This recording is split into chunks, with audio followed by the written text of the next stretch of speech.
have been affected by incidents of discrimination, harassment, or sexual misconduct. That can include a formal complaint, right? But most of the time it involves informal resolution.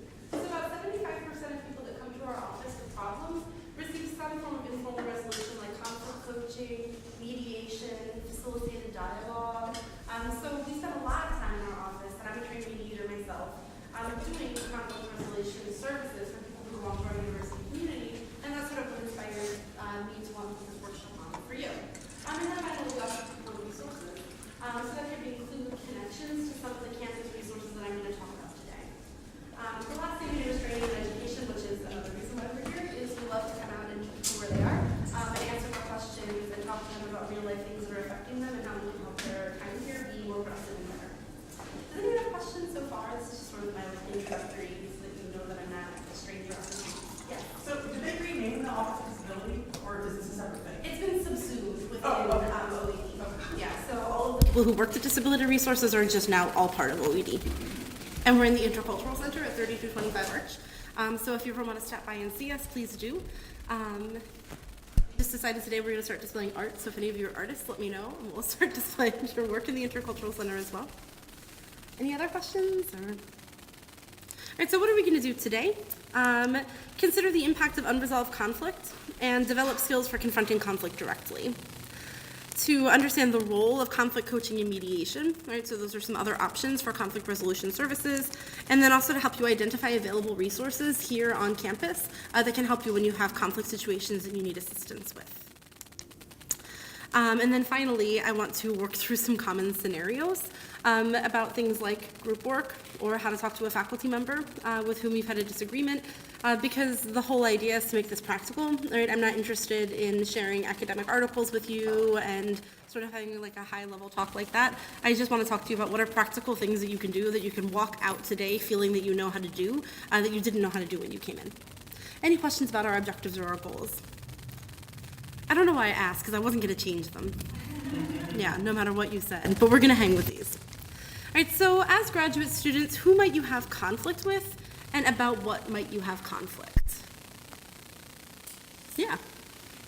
So like your research advisor or like a lab manager, like a postdoc that you're working with, that's helping, I guess, vested interest in what you're doing. Okay, so supervisory individuals over your research. What kind of conflicts might you have with people who are in those roles? Disagreement over what you should be working on. Okay. Disagreements about what you should be working on, also things like workload or work allocation, if there's other people who are on your team or working on similar projects. Right, so that's a great suggestion. What other conflicts might you have and with who? Yeah. If you're teaching other students who are either in your class or you're a TA. Right, all right, so this is the interesting thing about being grad students is that you're oftentimes in this dual role where you're both a student and having conflicts with individuals who are in this teaching role for you, but you're also a teacher, and you may have those conflicts or situations that arise with the students that you're responsible for, right? And that can be, my grade wasn't high enough, okay? I actually had someone email me in a class I teach the other day about 1 percentage point, and I was like, oh, okay, we can have that talk. But yeah, so people who want to quibble over a grade, or they have questions about the syllabus, or they have an emergency situation that's arisen. So all sorts of issues you might have with the students in your class. What else? And who else? Yeah. When you're doing your group work and you have your peers, and everybody agrees to do something, but as the group is progressing, it seems like somebody's not doing their stuff. All right, absolutely. So group projects and peers who are not carrying their weight.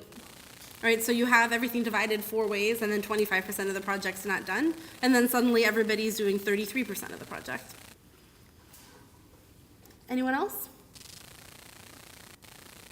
So you all just live at school all the time? You have no outside lives or relationships or responsibilities?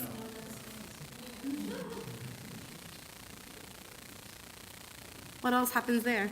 Yeah.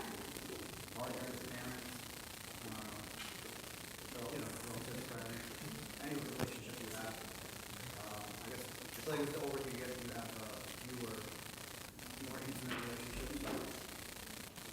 Yeah, I saw this tweet that said, like, no one remarks on Jesus' most amazing miracle, which was having 12 friends in his 30s. which I thought was really apropos. But yeah, so you have these smaller relationships, more intimate relationships. What's the common complaint that everybody has about their partner or their friend or their child who's in a grad program? What do they never have enough time of? Quality time. There you go. Yeah, quality time. All right, so I only see you when you're coming in the morning, you're coming in the evening. I get a text from you, but you never call. You didn't come home for the holidays. All right, so those sorts of things. And everybody always says they don't have enough quality time. All right, so how do you manage those relationships and the effect that it can have when you're really committed to your grad program, potentially an additional job in addition to your grad program, and all of these relationships? Yeah. Anything else that people want to add about these conflicts that are coming up or that you might see a lot? Yeah. I mean, I think either for some people who may be working while they're in school, or eventually when you graduate, you're out in the sort of real world, having a more traditional boss-subordinate relationship, there's also conflict. Yeah, absolutely. And then also navigating, if you are someone who's doing both of those things, how do you manage the time for both? So like even for me right now, like I'm teaching in the fall, but I also have like a full-time here at the university that has nothing to do with that. So I literally schedule blocks on my schedule. And then it's like, wow, where's the time for dinner? You know, it's not there. Right, so navigating those different responsibilities that you may have. Great points. Right, so when you have these conflicts, all right, how do they feel? They stress you out. How does that affect you? What do you feel when you're feeling stressed when you have these conflicts? Yeah. So I feel like a lot of the stress too is like from not wanting to address the conflict. So like I know I'll like build up anxiety around it and become so much more consuming than it probably is. So I guess it kind of takes your focus away from things. Right, all right, so how does this affect me? My inability to focus on anything, all right, because it sort of leaches into all these other aspects of my life. So I can't focus on my family when I'm with my family. I can't focus on my work because I'm thinking about this interpersonal issue. All right, so it takes away your focus, your ability to really complete work. All right, so your productivity goes down. All right, so focus, productivity, what else? How does this affect you? Yeah. I know at least for myself, I found I'm more of like a really strong person when I'm feeling more stressed out because you get more involved in your work and so you may be getting stressed out from your work, but your work is all hard work because of what you said, and it's like an endless cycle that you keep going through. So like you get stuck in a specific mindset when it comes to your work as well. Right, so I'm totally isolated. All right, I don't have time to talk to you. I have to focus on this work. And then when I want someone to talk to, there's no one there because I keep telling them that I don't have time. All right, so this feeling of being alone and, you know, you against the world, that just gets worse over time. All right, so that increasing alienation that you may feel. All right, that's a great point too. Yeah. You get snippy? I'm more like a snap at, yeah. Absolutely. All right, and how many times have you talked to someone where you say something and they react in a way that you feel is like an overreaction? Right? How many times does that have nothing to do with you? All right, the fact that somebody is having conflict with someone else, it's putting them on edge, and they would usually have this much room before they got upset, but right now they have this much room before they get upset. So you have that hair trigger, and again, that leaches into your other relationships as well. All right, so we have our isolation, we have our inability to focus, short fuses. Yeah. When you have uncontrollable situations, you tend to obsess about them because you're trying to solve them, but there's too many equations out there, they can't be solved, but you're spending too much time thinking about it. Yeah, all right, so over-focus, all right, this inability to think about anything else. Yeah. If it's a conflict with someone you have to keep dealing with on a regular basis, it can be really stressful when you have that everyday interaction with like your boss or your family or whatever. You still have to talk to them, but if you have an issue, it's fine. Right, so everything becomes fraud. All right, there's another, the idea that someone who's bothering you, you see them and everything they do takes on this outsized significance. All right, they didn't hold the door. Well, do they not hold the door because I was a little too far away from the door for them to pause and hold it? Or did not hold the door because they're secretly hangry at me and they're throwing daggers at me? All right, so what does that gesture mean? All right, everything takes on this importance. And we become these like little Sherlock Holmes, like following these breadcrumbs, trying to figure out what people are saying. What about your physical effects? All right, so we talked about some emotional effects of stress. How does it affect you physically? Yeah.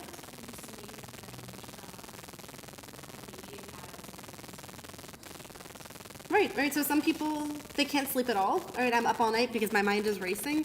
Other people, I sleep all day because I just can't deal with anything else. Same thing with eating, all right? Some people, they don't eat at all because they just can't bring themselves to do it. For other people, they eat everything in sight, all right? Because they're eating emotionally and that's what's helping them to soothe themselves. All right, so eating, sleeping, exercise. All right, some people, they feel, when stressed, I'm gonna go to the gym and I'm gonna take it out on the treadmill. Other people become completely sedentary, all right? I don't have the energy to do anything, let alone go to the gym and work out. All right, so these physical effects that you're experiencing of stress. There's also a lot of evidence that shows that when you're experiencing stress, it's not just your eating and your sleeping. People can have gastrointestinal side effects. People can get migraine headaches. All right, so your immunities can go down. You might be more susceptible to those like horrible mid-semester colds, all right, that just throw everything off path because you feel sick in the middle of the semester. All right, it's not a surprise that those always tend to pop up at the same times. Your immunities go down when you're experiencing this emotional strain. Right, so it's not just your emotional health that can suffer, it's your physical health as well. So the answer is not gonna be to never have conflict with anyone, right? Because conflict is inevitable. That's just life, you know? No matter what you do for work, no matter what you do for your course of study, no matter what your family structure is like, you're going to end up having conflicts with people that are going to cause those stress responses for you. So if the answer isn't, what is it that I do to avoid conflict in the first place? It's how do I resolve those conflicts when they arise? All right, and it's something that you have to do for your own health. People don't want to do it though. Why do people say that they're conflict adverse or conflict avoidant? I won't do this today because I'm always afraid it will go bad, but the last time I did this, I said how many people here would describe themselves as being conflict avoidant, and everyone in the room raised their hand except for me.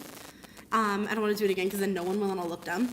But most people would say I'm conflict adverse, I'm conflict avoidant, I don't like to address things with people. Why is that? Why are there so many people who feel that way? Ooh, hands shooting up. So two reasons for me. One, you want everyone to like you. Mm-hmm. And two, because when you do address conflict, other people get actually defensive and makes it worse. Yeah, all right, so the first is I might make things worse. All right, the whole reason why you address the conflict is because you want it to get better. And if you address the conflict and it gets worse, then what was the point of doing that? All right, so you do these little equations with yourself where if this conflict went away, I could be sort of up here on the happiness scale. But if I stick with this conflict and it's in my way, I'm going to be about here on the happiness scale. And I'd rather just be here. Right, and that's not a criticism, but it is a decision that you're making based on your own sort of calculus about what's appropriate or tolerable and what's not tolerable. So the ability that you might make it worse. And then also the idea that if I address conflict, I might be seen of as aggressive or dramatic, right? And all of those different kind of qualities that people assign to people who are confrontational, right? Even the term confrontational has this really sort of negative connotation to it. And we're taught that people should like us, right? That people should respect us, that we shouldn't just be good workers, but that people should want us to be their friend, right? Should want us on their team. This may also have outsized importance for people depending on their identities. Right, so for people who identify as women, there's additional issues there, right, with navigating conflict because you run this risk of being perceived of as too aggressive or at the same time as too weak. There's other racial stereotypes about being angry or aggressive that may play a role for different individuals based on their identity as well. So this isn't something that you can just brush off and say, you know, oh, well, I want people to like me, and say, oh, well, that's stupid, you shouldn't care. Of course you should care, right? Because this is something that does manage. It's the opportunities that you may have and the way that you're perceived. Right? What are some other reasons why people are afraid of conflict? Yeah. Not nasty, but retaliation or something negative happened. People didn't want to hear that comment. They didn't want to hear your idea of anything. And you're afraid now that you might not get the benefit of maybe something that could really. Yeah, the fear of retaliation, especially if it's somebody who is in a supervisory or superior role to me in some way. Right? Are they going to give me a bad grade? Are they going to make me fourth author instead of third author when I really should be third author? You know, are there things that people are going to do that even if I can't prove it, that feel retaliatory to me? Right? That I know they're doing it because of what I did. Yeah. I think for graduate students specifically, you're placed in such a vulnerable position, and you are in very vulnerable positions because if something does happen, you've invested a lot of time and interest into this one dedicated part of our lives, and in any moment of conflict arises, that could result in that being lost. And that's a huge loss for graduate students specifically. Yeah, the power differential is enormous. Right? It's an enormous power differential, and it can also be exacerbated by the incredibly small professional universes in which you operate. So I don't know if did anyone go to the Society of Women Engineers event last weekend? I did. It was really interesting. And they had a panel, and one of the presenters on the panel said that when they see these articles that say things like, a black woman who teaches engineering, name withheld, said, quote, that they'll like be like a group chat, and they're like, oh, I know that was you, because the number of black women engineers, like at faculty at like R1 institutions is so small. So if you're in in a position where people know who you are, where your field is very tiny, where your advisor may be someone who's very influential, that power differential even gets bigger. Right? So that's a great point. Anything else? Yeah. I think sometimes I like save up my confrontation for when I really need it. Like someone will do something like over and over again, but if it's something little, I let it go because I know that I'll need to confront them about something bigger. Mm-hmm. So I don't want to keep doing it. And that sort of plays into that idea of the math that you do to decide when you have these confrontations or not. Like if it's something small, is it better to address it right away when it's not a big deal? Or is it so small that if I address it right away, I'm being hypercritical or a bully? You know, so these sort of mathematics that we have to perform to figure out, like, do I save my conflicts for the future? Sort of like squirreling them away for a winter's day. That's a great point. I think all of these are really well taken. The fear of worsening the situation, a fear of retaliation, the lack of confidence and ability. All right, think about where we learn to address conflict. This isn't something that you're taught in school. For example, when I think about the most useful class I've ever taken in my whole life, it was typing, because I type every single day. Right? But there's not that many skill-based classes that you take growing up. We navigate personal relationships every day, but it's not something that you're ever explicitly taught how to do. So people oftentimes have that lack of confidence in their ability to be someone who can successfully navigate conflict. And then again, this exacerbating factor, the existence of the power differential, which can make it so hard. This is not something that just comes with age. Right? Just because you are older or very accomplished or have your PhD or your postdoc or whatever it is, doesn't mean that this is something that you're going to be doing. So just think about these questions. You don't have to answer them. But think about someone that you know who's intelligent, who's experienced, and who is still really conflict avoidant. And how that works out for them and what they could have done differently instead. All right, so this could be people in whose labs you work or who are your advisors. It could be family members or other role models. But just because someone is excellent and accomplished in some ways doesn't mean that they're excellent and accomplished in all ways. A lot of this also comes with our own styles of how we resolve conflict based on the people that we did look up to as we were developing these skills and personalities. So a lot of this can come from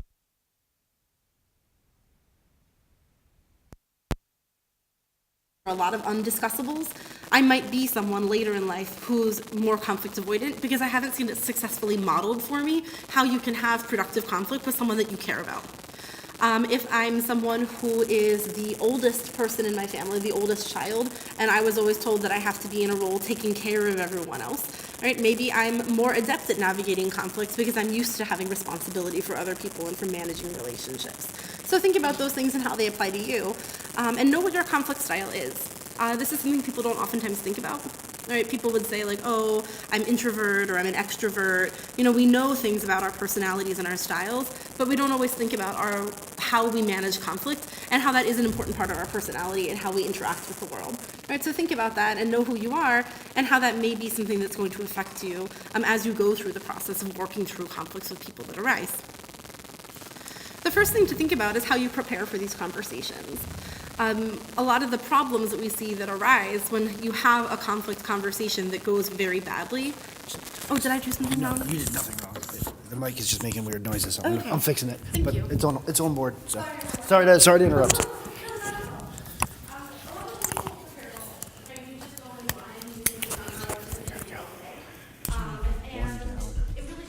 If the issue is serious enough for you to bring it up, it's probably serious enough for you to think about in advance to make sure that you know how to handle the situation. So what do you need to do? Right, the first thing is identify the essential issue. Right, so I think this kind of comes down to what you're saying as well.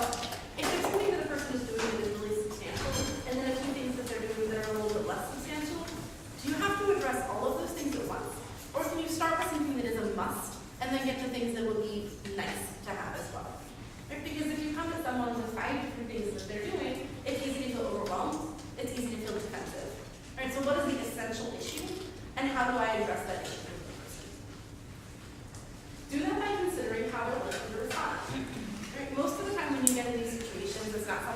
one time on the bus. It's someone that you know extremely intimately, you work with every day, someone who's a family member or a friend, and you know how they're going to respond. If I tell this person what's been bothering me, they're going to flip their lid, they're going to get so angry. Or they're going to deny that anything ever happened. Or they're going to tell me that I'm the problem. Or they're going to make an excuse. Right? So think about what you know about the person. How they're likely to respond to the issues you're raising to them. And then see if you can account for that in the framing of what you're going to say. I mean, if I know that this person is someone who gets angry, who flies off the handle, then maybe what I do is I start by saying, I really appreciate you taking the time to listen to me, and it's hard for me to say this, so I really appreciate you taking the time to really be calm and listen. People tend to meet high expectations that you set for them. If someone is being impatient with me, a lot of the time I'll say something like, I really appreciate your patience, and the person may slow down.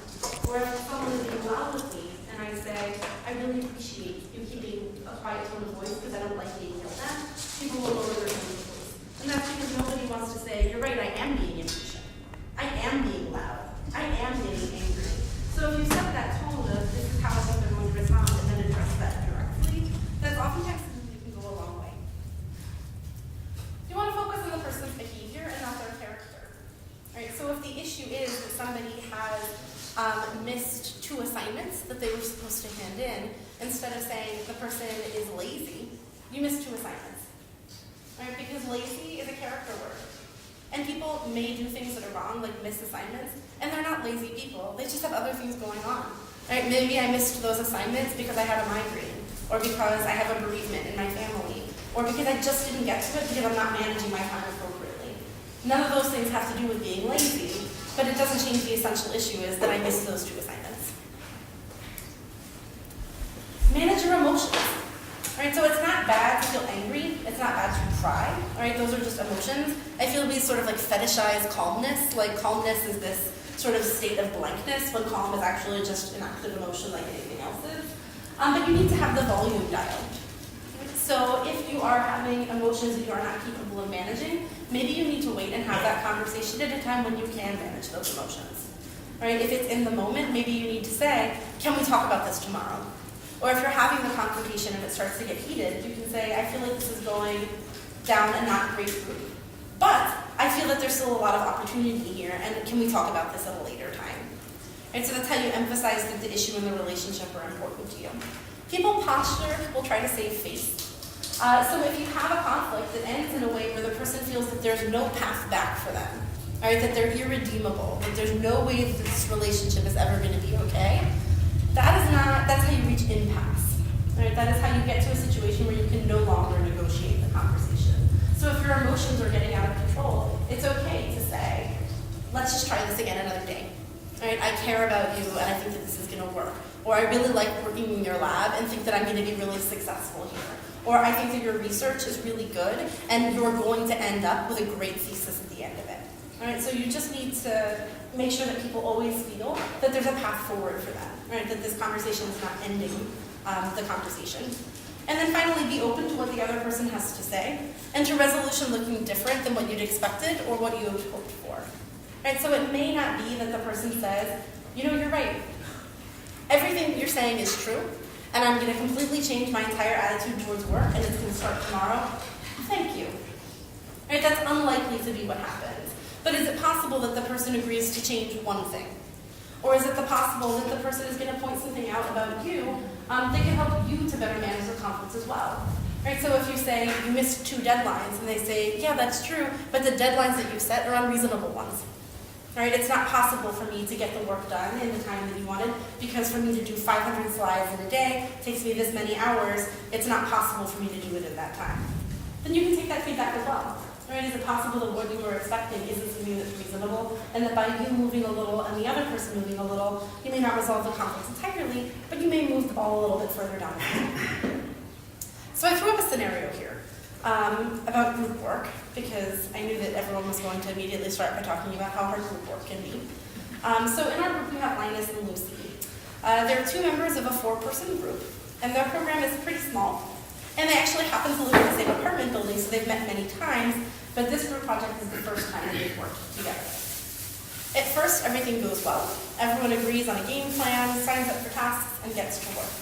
But over time, Linus gets frustrated with Lucy, who does not seem to be making progress, always has an excuse, and has this annoying habit of sending individual texts instead of responding to the group chat. Linus knows that Lucy has a lot going on. They have a publication deadline upcoming, and as an international student, there's a lot of pressure from family back home. But Linus feels like they're doing the work of two, and after getting yet another text from Lucy saying that the work is going to be late, Linus is really pissed off. Does this sound familiar to anyone? Maybe just a little? Yeah. All right, so in this scenario, what is the essential issue that needs to be resolved, and what can be put aside? Yeah.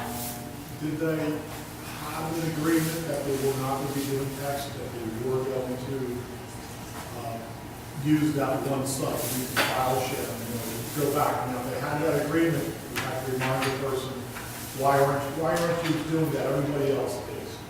The other thing to me, when he says really pissed off, that might not be a good time to address it right there and then, because he's already very angry or whatever it is. No matter what Lucy says, I don't think he's going to listen. He's just mad at it. All right, so what is the essential issue that needs to be resolved? Whatever it is, it's going to have to wait until a place where Linus can manage his emotions. All right, if he's having this conversation and he's feeling really pissed off, not a good time. All right, then in terms of practically speaking, all right, what's the essential issue that needs to be resolved? Is it that it's annoying that I receive these individual messages instead of group messages, or is it actually affecting the work? All right, so if it's something that's actually affecting the work, then that's a must-have, right? Because people aren't receiving the data that they need. If it's just something that's bothering me because it's not my preference, then maybe that's a nice to have. All right, maybe it's not the essential issue. What are the other essential issues here? Yeah. Her work is late. All right, the work is late. All right, it just comes down to that. If nothing else, the work is late. All right, I need the work. We're having a project. Everybody gets the same grade. I did my 25% of the work, and I don't want to do an additional 10% because you didn't do yours. Okay, so the work is late. Definitely a primary issue. Anything else? All right, so now what we know of Linus and Lucy, how is Lucy going to react to Linus bringing the subject up? And how can Linus frame the conversation to account for that response? Lucy might say, well, you never told me about this. I didn't know this was bothering me this much. All right, so immediately get really defensive. All right, why are you springing on this on me? You never told me about this. All right, so taking it very emotionally, right, very personally. What else might Lucy do? Yeah. She might comment on the fact that she has a lot of family stuff back at home, a lot of Right, so she's going to give the explanations as to why her time is so tight. All right, I'm just really stressed out. I have all of this going on at home with my family, and I'm not getting the support that I need because people are thousands of miles away. All right, so this is what I'm experiencing emotionally. All right, so she's defensive. All right, she's using these personal issues that she has, all right, to essentially, she's not doing it for that purpose, but it's going to make you feel guilty. All right, I don't want to give someone a hard time if I know that they're stressing out, or they have these emotional problems, missing their family, being isolated from their families, feeling pressure from their families. What else might she bring up? Yeah. Competing work priorities, they have another deadline in there, it sounds like in the lab or whatever. Right. Publications. All right, so work deadlines, all right, it specifically says she has a publication deadline coming up. All right, so that's another excuse that may be raised. I'm sorry, but this just isn't my priority. All right, I know that you have this group project as a priority for you, but it's not a priority for me. All right, my research comes first. How can you frame the conversation to account for those responses? All right, so if it's likely that those are the things that Lucy's going to say, all right, it's family stuff, it's this competing deadline that I have, or no, I didn't do those things, why are you springing this on me, it's not a real issue and you're making it up. All right, if those are the things that are going to happen, how can you set this conversation up to avoid that? Yeah. Maybe Linus could say, I noticed that these are the different pressures you have right now. Is there any way we should redistribute the load so that what you say you're going to do, you're going to be able to accomplish given like these other pressures? That way you're kind of coming in as a helping hand, because it seems like if it's Linus's priority, he's willing to kind of pick up some of the slack. Well, even what you just started by saying, I know you have a lot of pressures on you right now, that can go a really long way. Right? A lot of the time people, they forget to be human with the people that they work with or they interact with a lot, and just to say, I know that you're feeling a lot of stress, or I imagine it's really hard to be here without your family. Right? Saying those things can go a long way to making people feel heard and seen and respected and cared for. Right? So starting by noting that you see what they're going through can even just go a long way. But you also talk about, are you coming in as a position of criticism or a position of help? Right, so not, you need to do these things, they're not done, but here's the end goal, we have to get this project done, how can we make that project happen? Right? If Linus is someone who has the bandwidth to take on a little bit more this time, is it possible that the next time they have a project, Lucy will be able to pay that back? Is it also possible that they could ask more specific questions about the competing problem? Right? You say you have a publication deadline. Is there something that I could do to help you with that? Right? Is it that our meetings are conflicting with time that you need to be writing? And you would be better off if you had afternoons where you could work at home and just be with your computer? Is it that there's something with your publication deadline that someone else can assist you with and I can help you make that connection? Right? So are there problems or things, solutions that could be negotiated rather than just telling the person to ship up or shake up or ship out? What else could you say? Say that they're denying, right? Denial of reaction here. I'm not doing anything wrong, you're overreacting.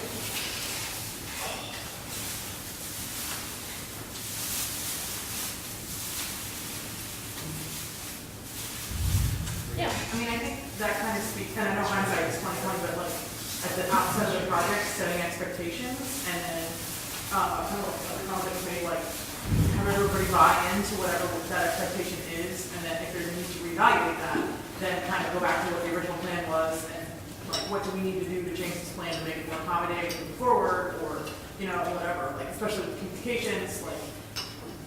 Maybe they really didn't realize that it was a problem to send individual texts, and something like just can you please respond to group text instead could be a pretty easy solution in theory. I don't know. Yeah, right. So setting clear expectations at the beginning, right? Hindsight's 20/20, but that definitely goes a long way. But then also using those specific examples, right? So well, we did set the deadline, and this is the deadline that we had, and your work wasn't submitted. Can we talk about why that didn't happen? Right? The tone goes a long way. Right? Is your tone critical? Is it directive? Or is it understanding and questioning? Right? So are you actually asking a question, or are you making a statement posed as a question? How could Linus describe what the problem is focusing on behavior, not character? I feel like we just sort of touched on that. Right? What specifically is it that the person did? Right? Not you're lazy or you don't care. And then where should Linus have this conversation and when is something that I do also think is important. Yeah.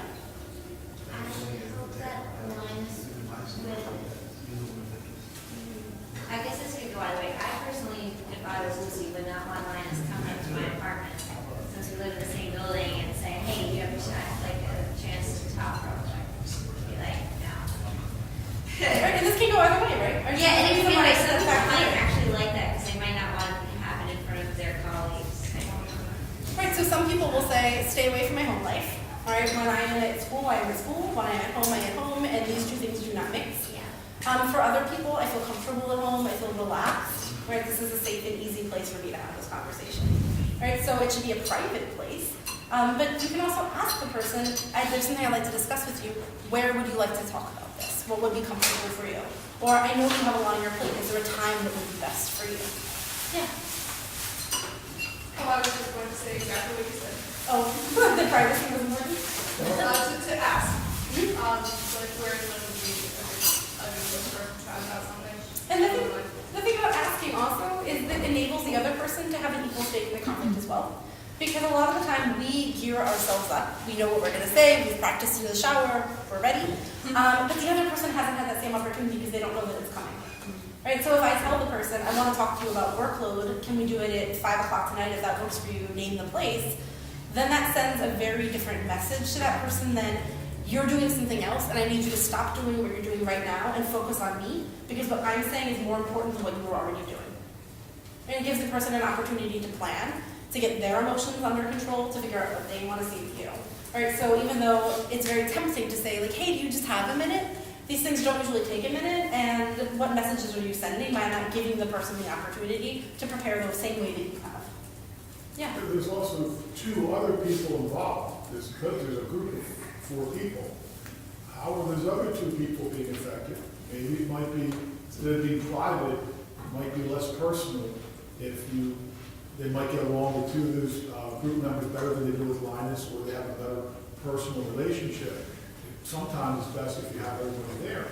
They can all agree to take a little bit more work, or they can all agree to say, look, we did agree on all these things when we started. There's a reason why you can't do it. You know, it's because you can only text with your phone, your computer's not working, you can't go through your phone to get to our files. Sometimes in one-on-one, it tends to be confrontational because it's a winner-loser. There's no, everybody that calm things down. All right, so diffusing the situation by having other people present. It looks like maybe someone has a different thought about that. I would disagree with having the entire group there, because then it's 3 against 1, and it can get extremely confrontational and uncomfortable and terrible and awful as the person on the receiving end of that. Right, and it sort of depends on what the individual situation is. Is it something where the 3 of you decided on a game plan and then you sort of descend on the individual person? Or has everyone committed to, we're actually going to have a real conversation about what this is going to look like? And those two things can feel really different. The same thing with this phrase, which has pretty much never helped resolve conflict. Everybody else feels the same way I do. Oh, all right, right? That's, when I was in 4th grade, my older sister, she said, if anyone ever is mean to you, just lean over and whisper, just so you know all your friends are talking about you behind your back, because it will make them paranoid. I never did that because I was on the calculus team and my sister was the homecoming queen. We have different approaches to navigating social situations. But telling people everyone else feels the same way I do has that same sort of psychological torment on the person. Is everybody talking about me? Has everyone given up on me? And so sort of alluding casually to the fact that everybody else feels the same way is generally not going to be something that's going to help in the conflict. Sometimes people say it and they think it's going to help, or so that they know it's not just me, that other people feel the same way, and that validates what I'm saying. But there are other ways to get that same message across. I'm sure that I'm not the only one affected. You may want to have this conversation with group member 1 and 2 as well. You know, or I can invite group member 1 and 2 to join us because I suspect that this is affecting them as well. Right? So those are 2 ways to have that same sort of impact without just saying, well, the 3 of us have discussed it and this is what we've decided. You know, you can't sit with us. Okay. I was going to say, in terms of choosing a time and place, it's important to find somewhere that's neutral, but also like quiet. I feel like it's easy to say, oh, let's just go meet at Starbucks or something that's sort of neutral territory, but if it's really loud in there and you can't hear each other, it can really escalate the conflict without just sort of inadvertently, because you're having to yell over the crowd and you're not yelling at the person, it's just having to like talk loudly. Neutral, quiet. Coffee, I actually think is an important thing to mention. This is sort of an old mediator's trick, is to always have donuts or something that's there, or beverages. When we associate eating and drinking with being across the table from someone in a social situation, in a cordial situation, it can sometimes tend to have people manage their emotions and soften their tones better because they're doing something that they associate with this sort of friend relationship. So sharing a meal or a snack or a beverage oftentimes can kind of create that more neutral and inclusive and welcoming environment rather than something that feels very confrontational, like sitting across a desk. I would not recommend, again, these are just sort of associations, like little tricks. Don't have a conversation with someone about something that's serious when you're across the desk from one another and one of you is in the big chair and the other one's in the console chair. Because what sort of tacit messages is that already sent? All right, I'm the person who's important and whose opinion matters, and you're sitting on the other side of the desk. You're the receptacle for what I'm saying. It's different than sitting across a table where the 2 of you are equal. Right, so thinking about those sorts of tacit messages that you're sending, I know that it sounds a little bit picky or a little finicky, but it really does go a long way. All right, so say that you do this. All right, I went to this workshop this one time. We talked about conflict. I got this. I did everything that I was supposed to do, and Lucy still absolutely does not handle it well. She accuses Linus of being hypercritical and a bully and storms off. Right, so I guess very Charlie Brown, womp womp. What should Linus say or do now? All right, I did what I was supposed to do. I planned, I was ready, I had the conversation, and it still didn't get me anywhere. What's the next step? Yeah. I think somewhat, even though Linus doesn't, like Linus feels he did everything correctly, should still maybe apologize to Lucy and be like, I didn't mean to make you feel that way, and I acknowledge that you feel that way, but can we still come to some kind of resolution or like any kind of consensus over how to handle it, because we still have to do the project. Yeah. That way they know that you're like acknowledged, like I think Lucy knows she's like being acknowledged for her feelings and that they're valid, but can put that aside to kind of get what needs to get done. Yeah, so apologies can be tricky, right? right? Because a lot of the time, because we're socialized to be nice and to be pleasing, that sometimes we say things that we really mean and think are valid, and then we apologize and take them back, even though it was right to say or do those things. So you make this very fine distinction between, I'm sorry that this is upsetting you, and I'm sorry that you're experiencing stress. Because you really can feel sorry about those things without taking back what it is that you originally said. Right? So drawing the distinction between those things. Also making sure that they know that they have a way back. Right? I'm not angry at you. I understand that you were upset. Let me know when you want to talk about this again. Because think about how Lucy is probably feeling. Maybe a little bit embarrassed, right? When she goes home and calms down and has an opportunity to think it through. Maybe I shouldn't have flown off the handle. Right? Is this person mad at me now? Are we never going to be able to work together? Are they telling everybody in our lab about what happened? Right? So Lucy needs to feel that there's a way to come back as well. Right? So saying like, hey, like, you know, it seems like you were really upset, but I still really want to work this out. I know that we can do it. Right? So setting that tone of positivity. Very rarely have I found somebody who's gone off on me like this, that there weren't other undercurrents. You were just a trigger point. You weren't the real reason. They were having family problems. They were having financial problems. They were having something else that was working on them for a long time. You just happened to be the person you said when you have that much left, they snap out. And they realize they did that, but they don't know how to come back out of it either. Mm-hmm. And also thinking about what the person who gets angry at you was saying about the relationship. It's very easy to think that if someone gets angry at me in reaction to me raising a conflict, it's because they don't respect me or they don't care about me. Oftentimes you're just a safe person for them to get angry at. Right? I can't get angry at my thesis advisor, who's the person who's really making me angry right now, but I can get angry at you because you're a peer. Or I can't get angry at people at work, but I can be mean to my husband when I get home because I know he's not going to leave me. All right? So you sometimes can snap at these people, not because they're people you don't care about or respect, but because you know that they're people who can handle it and will care about you and will be there anyway. Right? So someone treating you in that way, it's very easy to think this person doesn't respect me, they don't care about me, but sometimes it doesn't mean that at all. Right? And realizing that it may not be about you or may not be what you perceive it to be can be important as well. Does it mean that their behavior is acceptable? No. Right? Of course that's not what I'm saying, but there's a difference between excusing something and explaining something. And if you can make that distinction, then that can help you a lot as well. What else could happen? All right, say that this person, Lucy, she goes home and she doesn't repent. She's like, this is ridiculous. Everything they said is untrue. I'm not doing the work and I'm not talking about it because this relationship is over. All right, so Lucy responds in that sort of like 5% range of people who just really don't want to resolve the conflict. What do you do then? Yeah.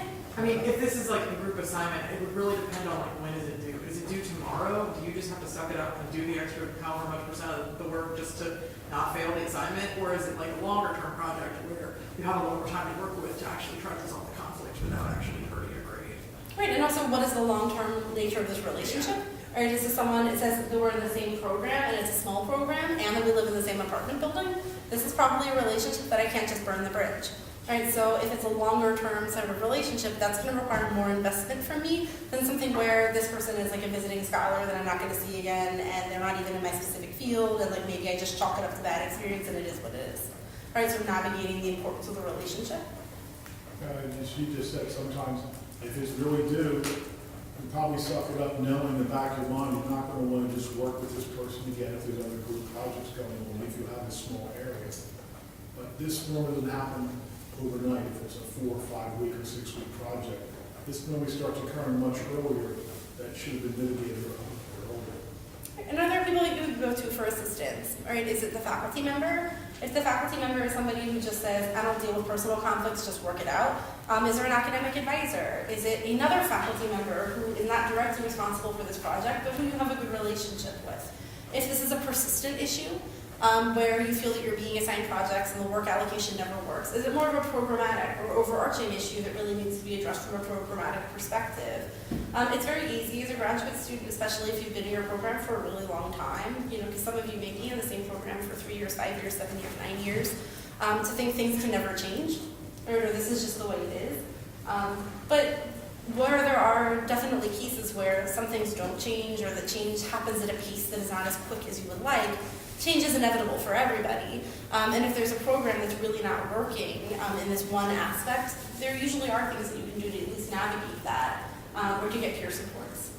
So that sort of fatalistic attitude, I'm not going to do anything because it won't have an effect. You may not be the only person who's doing that. It may be that everybody is saying that and that no one is moving the ball forward because no one who has the ability to move the ball forward is even aware of the issue. And I find that sometimes as well, where I'll talk to people and they'll say, well, no one ever does anything about it.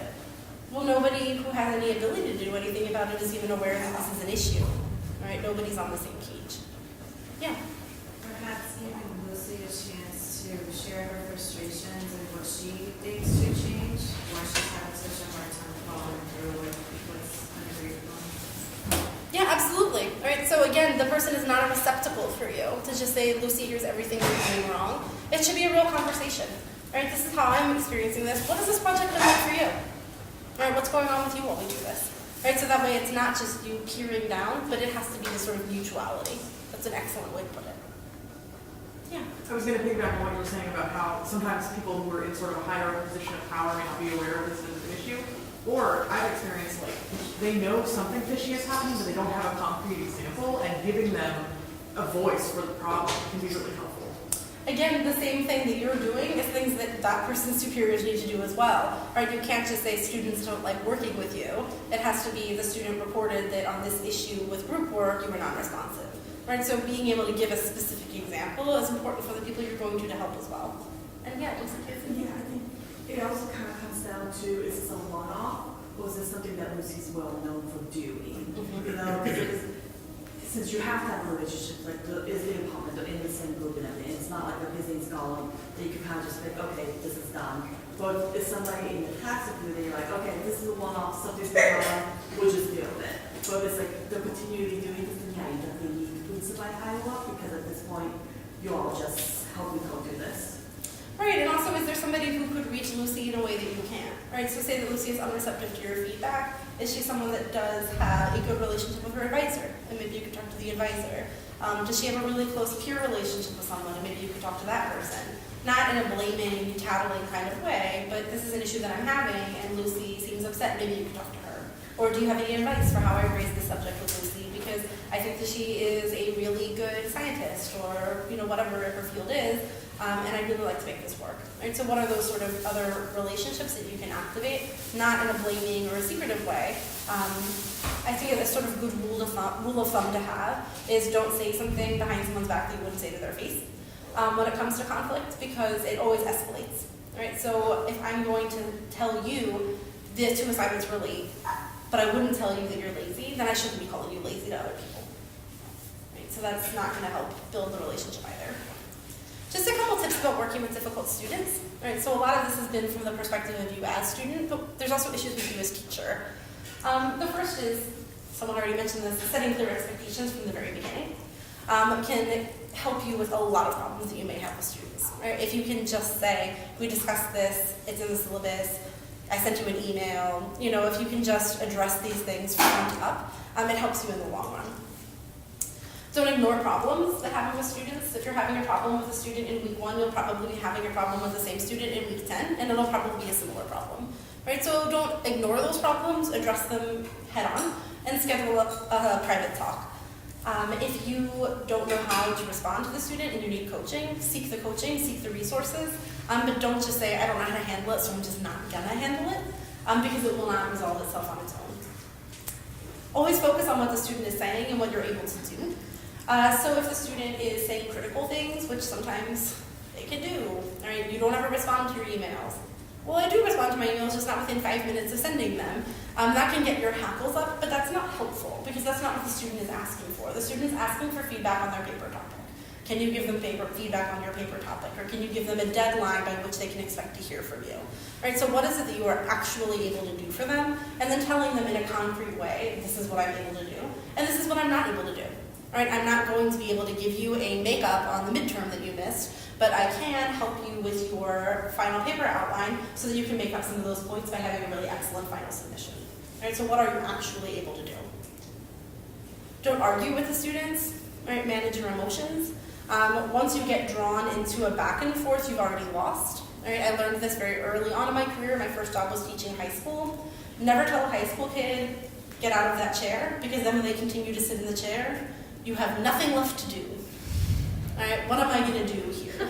So don't get into the battle of wills with the student. It's not going to be helpful. If you feel yourself getting upset, then you can just take a break. You know, I actually have to do something else. Thanks for bringing this to my attention. Let's revisit it on Wednesday. Or let me follow up with you by email and tell you what I've decided. Right? So take those breaks when you need to. Listen. Oftentimes the student just wants to be heard. Right? They're upset. It may be something that has nothing to do with you. And you can empathize with someone even if you don't agree. Right? So if the student thinks that you are an unfair grader, you may not agree. You may think that you graded them completely appropriately according to the rubric. But you can still empathize with the fact that they're stressed that they got a really bad grade on an assignment. Right? You must be stressed out. How are things going for you in the project, in this program generally? How are your other classes? Right? So empathizing with the person doesn't mean you have to tell them, you're right, I did do something wrong. But is there something else going on with that person where you can find common ground? Be respectful, not dismissive. Right? So nobody wants to be treated like they don't matter or they're insignificant. If you don't have time to talk to the person, you don't have to say, I don't have time for this. You can just say, I don't have time right now, but I really want to hear what you have to say. Right? So don't brush someone off and be open without being defensive or accusatory. Right? So it shouldn't be, but you do this. It's a conversation. And then the last thing is always make a referral if needed. Right? You can always go to someone for help if you need it. The last thing I'll say is where can you go for help when you need it? Conflict coaches, they can help you take perspective, help you with options, plan your actions, assist you without telling you what to do. And those can be personal or they can also be institutional. Did not mean to do that, sorry. So sometimes someone in your personal life is the best person to go to. They really know you, they really get you. Sometimes someone who's in your personal life knows nothing about what you do. All right, I love my mom, but she has absolutely no idea what it's like to be a statistician. All right, I love my husband, he's wonderful, but he has no idea what it's like to be a PhD student. All right, so you might have to choose. We do have resources available. Don't look at this because you're going to get excited about stuff we're not going to cover. But we do have resources available. They may be departmental or within the graduate college. Right, so is it that you have a department chair? Is it that there is somebody who is in some sort of role where they're responsible for clients? Is there someone in the graduate college that you can speak to? If you don't know who that person is, we can always start with the Office of the Ombuds. Does anyone know the Ombuds? No one ever does. He's so nice. The Ombuds at Drexel is Kurt Heilbrink. He's a faculty member in the Department of Psychology and has also in this administrative role as the Ombuds. And the Ombuds person is basically someone who you can go to with problems or conflicts or issues that you have, and they will help you find where you can go to get support for those issues. So I may not know who the correct chain to report to is or the correct resources that are available, but this is somebody who will find out, and it doesn't mean that I have to go poking around, right? They'll do that legwork for me. What is Ombuds? Is that an acronym? What is Ombuds? Ombuds, it's actually, so it used to be Ombudsman, A-M-N, but M-A-N, excuse me, but a lot of the time we've just started lopping off the end because like ladies can be ombuds too. But it really is like it's a role that a person can be. So an ombudsman is a person who is like basically a resolver of issues. You might see it in local governments. You know, some states may actually have like official elected positions. Are you someone who's going to tell me like the whole like etymology of the word ombud? No, gosh, no. Okay, because I would love that, but also be embarrassed. At my old institution, I saw it. I was just wondering who the name of the person was. Kirk Heilbrun, and it's H-E-I-L-B-R-U-N. Cool, thank you. We also have human resources and faculty affairs. Sometimes when it comes to our grad students, they forget that they're employees. You get a paycheck, you have a job, you go to HR, right? And they can help you manage conflicts, or if there's issues where you feel that you're not being paid or compensated according to the work that you did or other things like that. If you get a paycheck, you're an employee, or if you have, money coming into you, you're an employee. Same thing with faculty affairs, right? Just because someone is tenured faculty doesn't mean that they're not responsive to anyone, or that there's no one who can tell them what to do, or that they're beyond any sort of reasoning, right? Tenured faculty are faculty, and they're just people too, and they also have relationships at the university. Faculty affairs can help you to navigate those relationships. We have the Office for Quality and Diversity, which is my office. We primarily address issues that deal with identities, so race or religion or national origin. But if you just need help getting points into the right place, we work frequently with faculty affairs and HR and can help navigate you or direct you. There's also the Counseling Center in Spiritual and Religious Life for issues that you want someone to talk to who's completely private, right? So not anyone with any reporting responsibilities, but has that complete level of confidentiality. And then if you are a full-time benefits eligible employee, the Employee Assistance Program. I know we have at least a couple in here. Where you can call 24 hours a day to a third-party vendor, so not someone at Drexel, and tell them what the issue you're having is, and they will help you find service providers in your network. And that could be things like drug addiction, family counseling, eating disorders, even really sensitive items, and they can help you find the right assistance.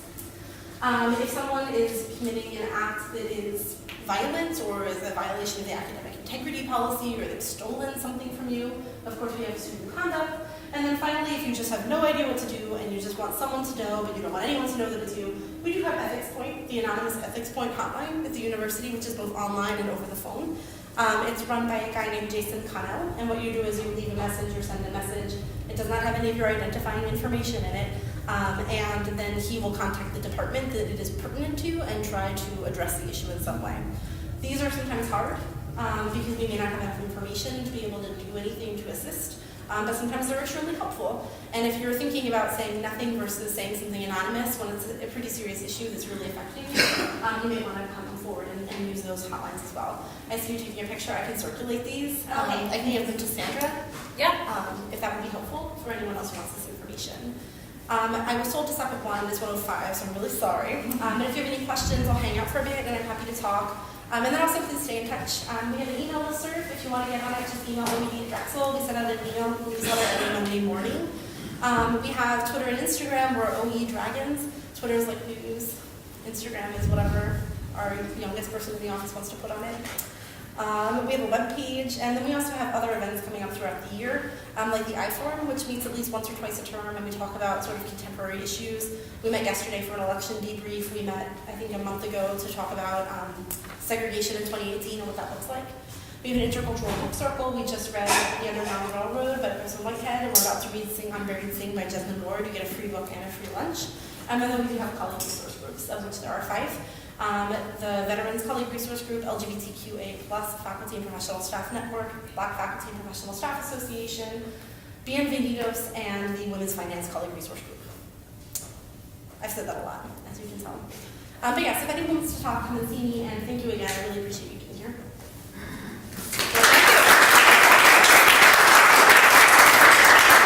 If you did not pre-register online for this event and you would like a copy of the presentation, if you could just come up and add your email address to our list, I will make sure you guys get that as soon as possible.